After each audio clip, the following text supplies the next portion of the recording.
Hello, I welcome you all in this presentation related with the subject failure analysis and prevention. This subject is extremely important for the heavy engineering industry and all those involved in manufacturing of the mechanical component and users of the mechanical component.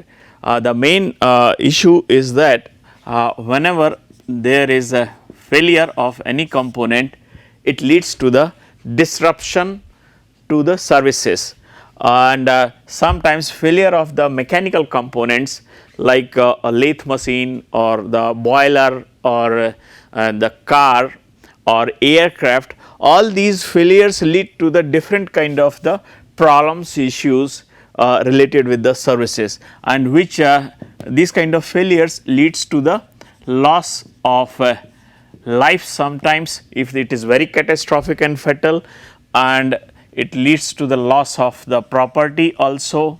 It leads to the reduced reliability and the safety related with the product or the component which is being used. Sometimes it also leads to, like in line production, the number of machines are installed and they are working to deliver to process the stock material and deliver the final finished goods at the end. So, like say here we have the raw material which is entering at the stage 1, and then it is processed subsequently at the number of stages, and at the end we get the final product in form of the goods. So, after processing from the stage 1, stage 2, stage 3 and then stage 4, we get the final product. So, any failure of the any of the machines in any of the stages will lead to the stoppage of the production process. So, if the machine 3 fails, then piling of the semi processed goods will start at the stage 2, or if the stage if the machine at the stage 5 fails, in that case the piling up of the product semi finished product will start at the stage 4. So, means it will lead to the loss of production also. So, primarily in those cases where the failure is related with the loss of life, property and a huge loss of the production, attention must be given to see that the such kind of the failures are avoided, and to avoid the failures, it is important that the way by which any component can fail is understood and precautionary measures are taken to avoid such kind of the failures. But whenever there is a failure, it is important to understand the way by which it has failed, what were the causes for the failure.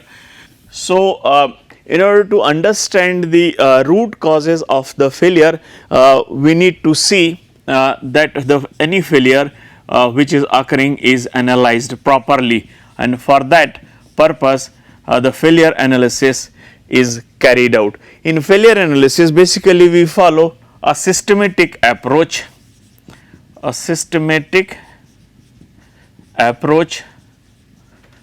of investigation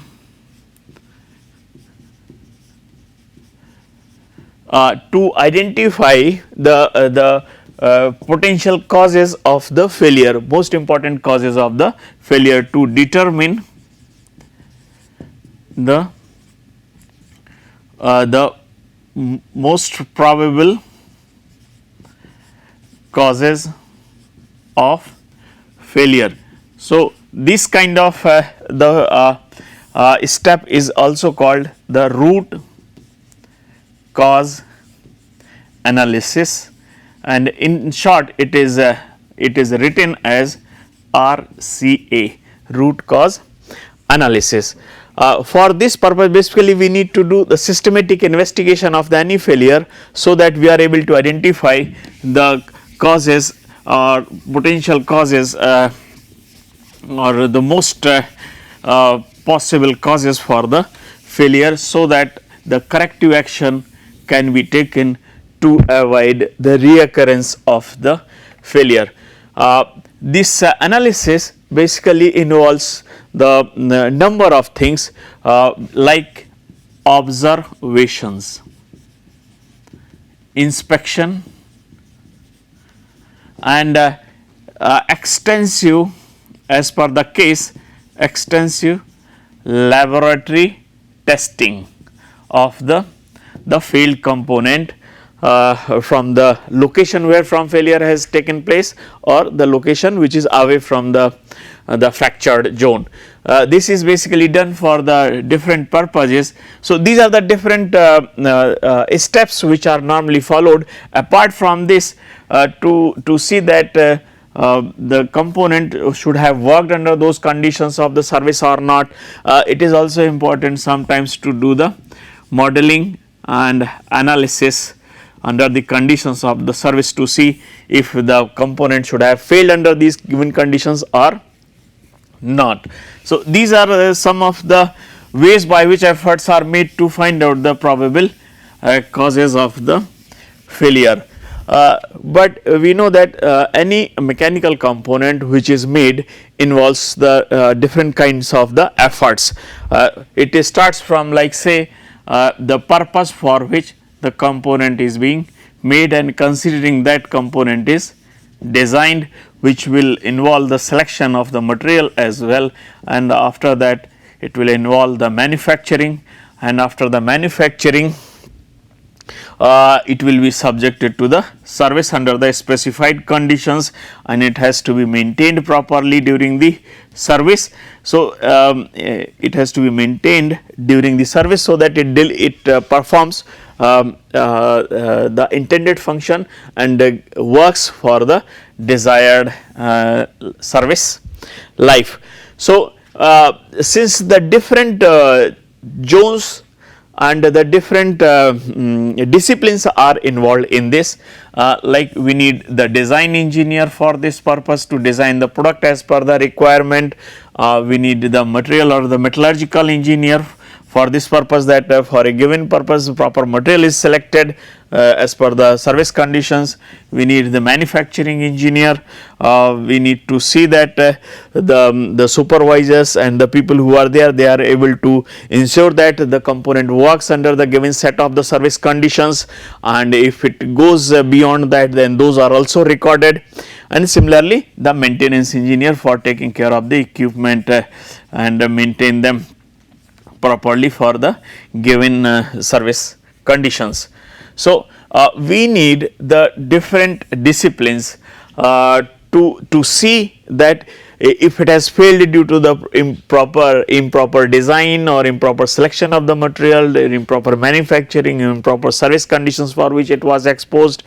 So, basically the failure analysis is a multidiscipline approach, which involves the expertise for which we need the expertise of the people of the different areas and the different disciplines in order to conclude something effectively regarding the root causes for the given failure. Failure analysis not only helps to avoid the reoccurrence of the failure, but it also helps in improving the quality of the product, increasing the reliability, improving the performance, and improving the customer satisfaction. So, whenever the failure analysis is carried out on the failed component, it helps to avoid the recurrence of the such kind of the failures, and that basically helps in improving the quality of the product, that it will not fail in that particular way for which the failure analysis has been carried out and the corrective action has been taken to avoid the recurrence of the such kind of failures. So, it improves the quality, and since the failures tendency is reduced, so it improves the reliability also, and if the component is more reliable, it will be performing well for the long. So, performance of the product is improved, and which in turn improves the customer satisfaction who will be using the product. Customer satisfaction who will be using the who will be using the product. So, whenever failure analysis is carried out, it can also be used in different way in order to improve the quality of the product, increase the reliability, improve the performance as well as the customer satisfaction if it is applied properly.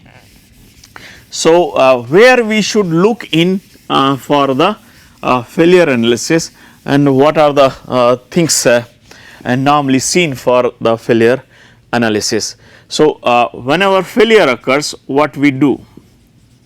Failure, how do we identify? So, first of all, whenever failure of any component occurs, we will be getting some indicators which we can say as a symptoms, and then these indicators will be coming up due to certain causes.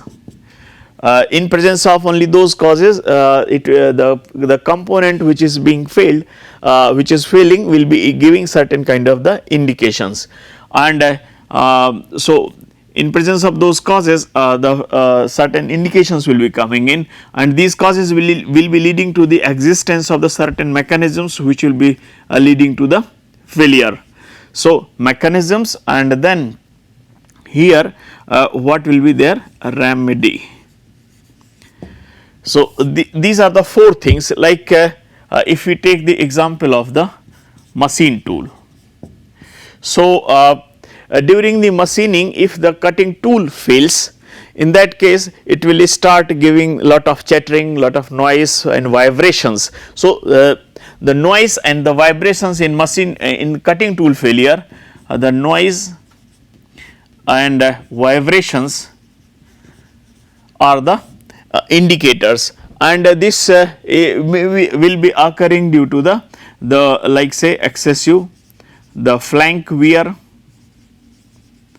or the crater or cutting edge failure, cutting edge fracture, under the certain unfavorable conditions, like we are using the too high cutting speed, feed and depth of cut, or our the tool geometry is improper or unfavorable for a given set of the cutting parameters and the workpiece which is to be machined. So, the improper tool geometry, improper tool geometry. So, these are the causes like a too high speed feed and depth of cut, incompatible tool geometry for given workpiece material, and the cutting parameters will be leading to the flank wear and crater wear or edges.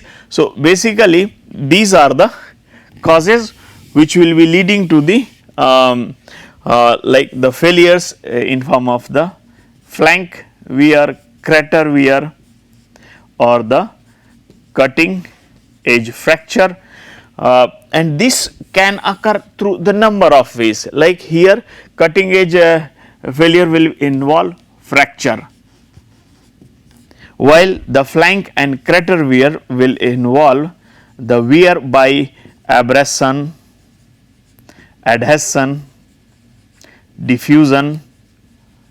So, all these are the mechanisms by which loss of the material from the cutting edge will be taking place, and that they will be causing the flank wear, crater wear, and the cutting edge fracture, cutting edge will be failing due to the fracture.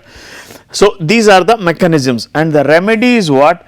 Now, we have to choose in light of the workpiece material, we have to choose proper tool geometry and the cutting parameters like cutting speed, feed and depth of cut need to be selected properly, so that the tool performs the intended function in order to avoid such kind of failures. So, these are the kind of indications that we get, and we need to see what are the causes, what is the mechanism to establish the complete understanding about the failure, so that the corrective action can be taken in order to avoid the failure.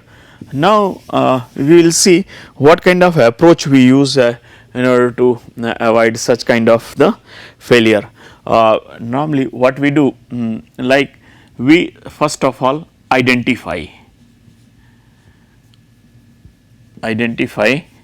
the problem or the failure which is occurring. This is the first step. After identifying the failure, what we basically try to get is what is the root cause for the failure. So, this is the first stage, identify the problem or the failure which is there in a particular form, then root causes of the failure, root causes of the failure. Basically, in light of the root causes, we need to develop the suitable remedy or the corrective action. Corrective action needs to be developed, and we need to see now the effectiveness of the corrective action. So, validate the corrective action,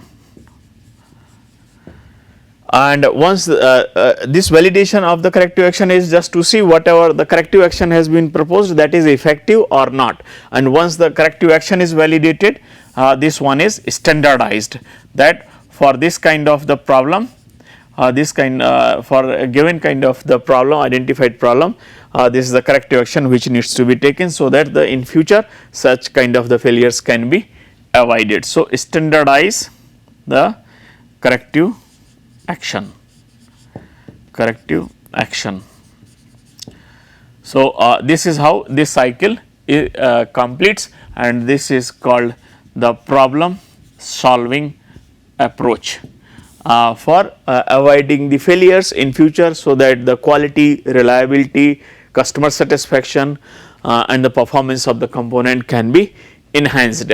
So, first it starts with the identifying the problem, second determination of the root cause through failure analysis, third identification of the corrective action, and fourth is validating the corrective action in order to see that if the corrective action is effective or not, and fifth is standardize the corrective action, so that such kind of the problem in future can be avoided, and the component can perform satisfactorily for long as per the requirement. All the products do not show the similar kind of the failure trend, but if you have to see, there are say hundreds of the products which are new and being put into the use. So, we will see that the different products will show the failure tendency in the different way as a function of the time. So, if you have to see that the failure of the items, new products as a function of time during the service, what kind of the trend is followed.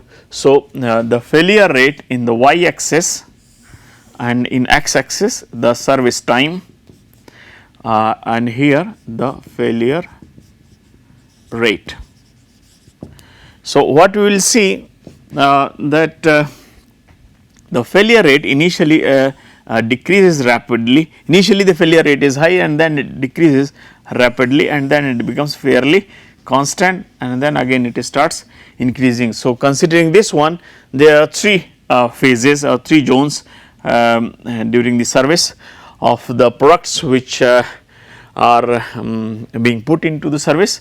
So, initially the failure rate is high, then it starts decreasing, and then it remains fairly constant, and again it starts increasing. So, this third zone is due to the is termed as wear out failures after giving the useful life, failure after giving the useful life, and this is intrinsic failure, which by and large gives the almost this is by chance whenever the failures of the products occur, and it happens at very low rate, and the failure rate is the initial stage failures. These are called early stage failures. Initially the failure rate is high, but it will start decreasing as a function of the time. So, this happens due to the minor error at the stage of the manufacturing, like the loosened nuts and bolts, improper setting, improper calibration, because of which product is not working, and thereafter once those issues are resolved in the initial stage, it is just like that. Whenever we buy a new automobile or new vehicle, we are asked to run it under the lower speed conditions, so that the system is not overloaded and it is subjected to the run-in conditions in the initially. The same is true here, that since the initially whenever the new component is put into the use, it is it fails at much higher rate because of the initial stage hiccups like minor adjustment settings, and thereafter once everything is set, then it gives a fairly useful life and the failure rate is low. And after giving the useful life, the different parts components of the component, different parts of the component starts wear and wear out. So, due to the wear and tear, it and giving the useful life, it starts to fail at a higher rate as a function of the time during the service. So, after this stage, what is suggested that better to discard the product instead of going for the repair and use, because maintenance cost will go high otherwise. So, the maintenance and all those things will be useful in the second stage, but in this case better it is to discard and replace the things with the new one. So, the typical geometry of this curve which is similar to that of the bathtub, because here the geometry is like this, sorry, the geometry initially higher rate, then fairly constant, and then increasing rate. So, these are the three different zones, and this geometry is similar to the bathtub, and that is why it is called a bathtub curve, or the life curve of the product, wherein the failure rate will be high in the initial stage, and then failure rate will be decreasing, and it will become constant after a certain time of the service. Now we will see what are the different causes of the failure and how to identify them, how to understand them systematically. So, for the failures, there are few failures which will be occurring due to the invisible causes. So, these we can understand from the roots of the tree, and this is the stem which is very much visible above the ground surface, and this is the these are the leaves and branches of the tree. So, these we can see very much as indicators of the failure, and these stem shows the causes of the failure, and these causes are occurring due to the many invisible causes which has been there. So, this is what is called hidden causes leading to the failure, and hidden causes may be in the different forms like improper training, improper motivation, carelessness on the part of the worker, improper calibration, improper installation of the things. So, in order to understand the category of the causes, what we see, there are three types of the causes. One is the physical causes, and the second one is the human related causes, and third is latent causes. So, physical causes is about like the design is not perfect, or material selection is improper, or the service conditions which has been improper. So, these are the things will be leading to the fracture due to the design deficiency, manufacturing, or the material related issues. So, these evidence for these things can be established through the proper investigation. There is another category, maybe procedures and everything is fine, but here what will happen that the training to the human being involved in use of the product or in manufacturing, the people who are involved in the manufacturing of the product are not properly trained, or their carelessness is involved, so these are the human related factors, and there are many latent factors like improper installation, everything is fine, the component has not been installed properly or improper the training to the workers, that they, in this case in the human component they were trained, but they did not took interest, they were not motivated to learn, and thereafter they did blunders which led to the failures. Here they have not been trained at all properly. The workers may be motivated, but if they have not been trained properly, then they will not be able to do the expected job. Similarly, the component has not been installed properly, then it also will not be working. So there is three, we have three category of the causes. Basically, the root cause analysis, RCA, is carried out to establish the evidences for the physical causes, and efforts are also made to on the human component and the latent causes to see that the people who are involved in the design, manufacturing, fabrication, service and maintenance of the any component, they are trained, they are motivated, so that the proper care to the equipment which is being designed, manufactured, serviced or maintained can be taken. So basically the focus of the RCA is to look for the physical causes, where we will be looking for, like say whether the material properly designed, the component was properly designed or not, whether the proper material was selected, or whether it was manufactured properly or not, whether it was assembled properly or not, whether it has been given the proper service conditions, or it has been abused during the service, and or it has been used under the conditions for which it was not designed, and whether it has not been maintained properly during the service. So efforts are made in order to identify the evidences to establish the causes related with the design, material, manufacturing under the category of the physical causes. So now I will conclude this presentation. In this presentation, basically I have talked about the importance of the failure analysis and what kind of expertise we need to undertake the failure analysis, and how failure analysis can be useful in ensuring the improved reliability, quality and performance of the products. Thank you for your attention.